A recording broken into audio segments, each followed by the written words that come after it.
Hello viewers, life style Tamil YouTube சேனலுக்கு உங்க எல்லாரையும் வரவேற்கிறதுல ரொம்ப மகிழ்ச்சி. இன்னைக்கு இந்த வீடியோல எதை பத்தி பார்க்க போறோம் அப்படின்னா, எஸ்ஐஆர் சம்பந்தமா தான். இதுக்கு முன்னாடி நம்ம ஒரு வீடியோ எஸ்ஐஆர் சம்பந்தமா சொல்லியிருந்தோம். அதாவது எஸ்ஐஆர் அப்படின்றது என்னன்னா ஸ்பெஷல் இன்டென்சிவ் ரிவிஷன், அதாவது சிறப்பு தீவிர திருத்தம். இது மூலமா பாத்தீங்கன்னா அதாவது ஒரு பூத்துல இருக்கக்கூடிய வாக்காளர் பேரு இன்னும் 2-3 பூத்துல, அதாவது ஒரே பேரு 2-3 பூத்துல வர்றது, அதே மாதிரி இறந்தவங்களுடைய இதை நீக்கிறது, அதே மாதிரி வெளிநாட்டவர்கள் இங்க குடியேறி அவங்களும் ஓட்டர் ஐடி எடுத்து வாக்காளரா இருக்காங்க. இந்த மாதிரி விஷயங்கள் எல்லாம் நீக்கி அதை ஒரு சரிப்படுத்தணும் அப்படின்ற நோக்கத்துல கொண்டு வந்ததா தான் எஸ்ஐஆர் வந்தது அப்படின்னு சொல்றாங்க.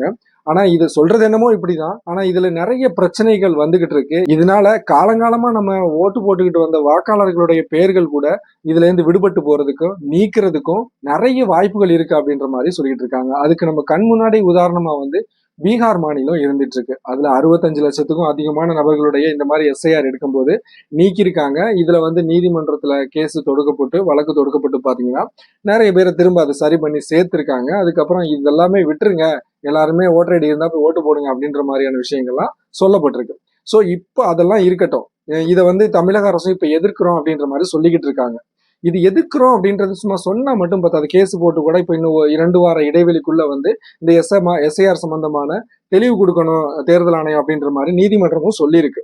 சோ இதெல்லாம் அதாவது அவங்க காலக்கெடு 1 மாசம் கொடுக்குறாங்க. நவம்பர் 4ல இருந்து டிசம்பர் 4 வரைக்கும்ட்டு அது ஆரம்பிச்சு அந்த வேலைகள் நடந்துகிட்டு இருக்கு. இப்ப போயிட்டு இவங்க வழக்கு தொடுத்துக்கிட்டோம் இந்த 2 வாரம் காலக்கெடு கொடுத்துக்கிட்டு இருக்கும்போது இல்லைன்னா மொத்தமா சொல்லிடணும் தமிழ்நாடு அரசு, ஏப்பா இந்த மாதிரி சென்ட்ரல் கவர்மெண்ட் பண்ணிக்கிட்டு இருக்காங்க, இது நம்ம எல்லாருமே எதுக்குறோம், நம்ம தமிழக மக்கள் யாருமே எதுவுமே பண்ணாதீங்க, எதுவுமே கொடுக்காதீங்க அப்படின்னு சொல்லிட்டாங்க அப்படின்னா நம்ம பாட்டுல பேசாம இருக்க போறோம். அது ஒரு பக்கம் நடந்துகிட்டு இருக்கு. அதுக்கு கோஆபரேட் பண்ண வேண்டியிருக்கு. இல்ல நம்மள ஓட்டர் ஐடில இதுல இருந்து லிஸ்ட்ல இருந்து நம்மள விட்டுருவாங்களோ அப்படின்ற பயம் இருந்துகிட்டு இருக்கு. வெளிநாட்டுல இருக்கவங்க என்ன பண்ணணும் அப்படின்னே தெரியாம இருந்துகிட்டு இருக்காங்க. இதுல அந்த ஃபார்ம் ஊர்ல பண்ணக்கூடியவங்க சரியான முறையில எல்லா தகவலும் இருந்தாலும் கூட அதுல சின்ன திருத்தம் அடித்தல் இதெல்லாம் வந்துருச்சு அப்படின்னா கூட நம்ம ரிஜெக்ட் பண்றதுக்கு வாய்ப்பு இருக்கு. அப்படின்ற மாதிரி பல விஷயங்கள்ல மக்கள் குழம்பி போய் இன்னைக்கு ரொம்ப ஒரு சிரமத்துக்கு உள்ளாக்கப்பட்டு இருந்துகிட்டு இருக்காங்க. இப்படியெல்லாம் இருக்கும்போது வெளிநாட்டுல இருக்கக்கூடிய நாம என்ன பண்ணணும்? இந்த எஸ்ஐஆர நாம, அதாவது வாக்காளரா இருக்கக்கூடிய நாம வெளிநாட்டுல இருக்கும்போது அப்ப ஊர்ல நமக்கு எஸ்ஐஆருக்காக வேண்டி நம்ம வீடு தேடி வரப்போறாங்க பிஎல்ஓ. அந்த மாதிரி வரக்கூடிய சமயத்துல வெளிநாட்டுல இருக்கக்கூடிய நபர்கள் அல்லது தமிழ்நாட்டை விட்டு வேறு மாநிலத்துல இருக்கக்கூடிய நபர்கள் என்ன பண்ணணும் அப்படின்னு பாத்தீங்கன்னா 2 வழிகள் இருக்கு. ஒண்ணு, உங்களுக்கு எப்படி இருந்தாலும் உங்க வீட்டுக்கு பிஎல்ஓ வர்றாங்க அப்படின்னா உங்க வீட்டுல எத்தனை வாக்காளர்கள் இருக்காங்களோ அத்தனை பேருக்கும் ஃபார்ம் இஷ்யூ பண்றதுக்கு கொடுக்கறதுக்கு வருவாங்க. அப்போ உங்களுடைய ஃபார்மும் கொடுப்பாங்க. அப்ப நீங்க எங்கன்னு கேட்பாங்க. அப்ப நீங்க வெளிநாட்டுல இருக்கீங்க, வேறு மாநிலத்துல இருக்கீங்க அப்படின்னா உங்களுடைய ஃபார்ம் அவங்கள்ட்ட கொடுத்துட்டு அதாவது நம்மளுடைய உறவினர்கள் நம்ம அம்மா அப்பா நம்ம மனைவி யாரோ நம்ம வீட்டுல பிள்ளைங்க அவங்கள்ட்ட வாங்கிட்டு அவங்க வாங்கி அதை என்ன பண்ணணும்னா அதை சரியான முறையில எப்படியெல்லாம் அதை ஃபில் பண்ணணுமோ நிறைய வீடியோக்கள் அதெல்லாம் பார்த்துருப்பீங்க. அது வேணும் அப்படின்னா சொல்லுங்க கமெண்ட்ல, நான் அது சம்பந்தமா தெளிவா வீடியோ போடுறேன். ஸோ அந்த மாதிரி நம்ம ஃபார்மை சரியான முறையில ஃபில் பண்ணி ஒன்றும் பெரிய வித்தையெல்லாம் கிடையாது, ரொம்ப சிம்பிள் தான். ஆனா ரொம்ப கவனமா ஃபில் பண்ணணும், அதுதான் மெயின். அதுல ஏதோ நம்ம தற்போது இருக்கக்கூடிய அந்த ஓட்டர் ஐடியை வச்சு எழுத வேண்டியதான் டீட்டெயில்ஸ். ஆனா இதுல சில விஷயங்கள் அந்த பழைய எஸ்ஐஆர்ல நம்ம லிஸ்ட் இருந்துச்சு அப்படின்னா அந்த பழைய அந்த டீட்டெயில்ஸ் எல்லாம் எடுத்து அதுல எழுதுற மாதிரி இருக்கும். அவ்வளவுதான்.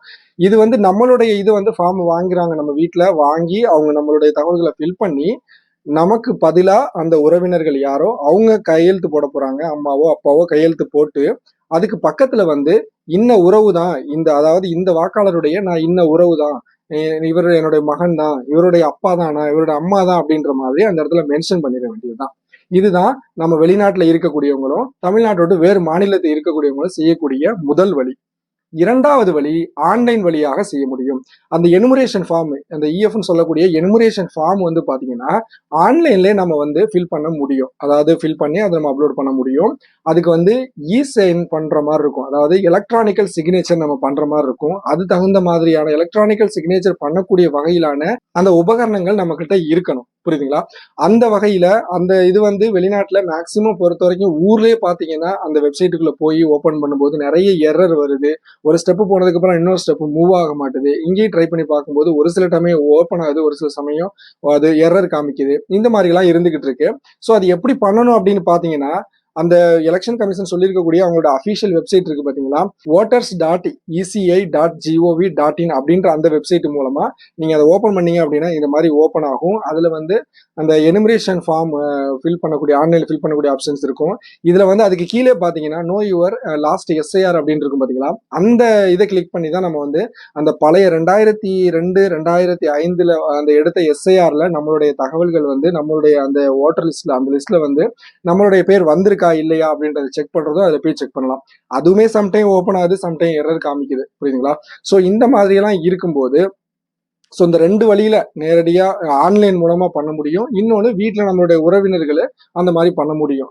இதுல நான் சஜஷன் பண்றது என்னன்னா, ஆன்லைன்ல இங்க பண்றதுக்கு உங்களுக்கு ஓப்பன் ஆகுதான்னு பாருங்க. ஓப்பன் ஆனிச்சு அப்படின்னா பண்ணுங்க. கூடுதலா எதுவும் ரிஸ்க் எடுக்க வேணாம்.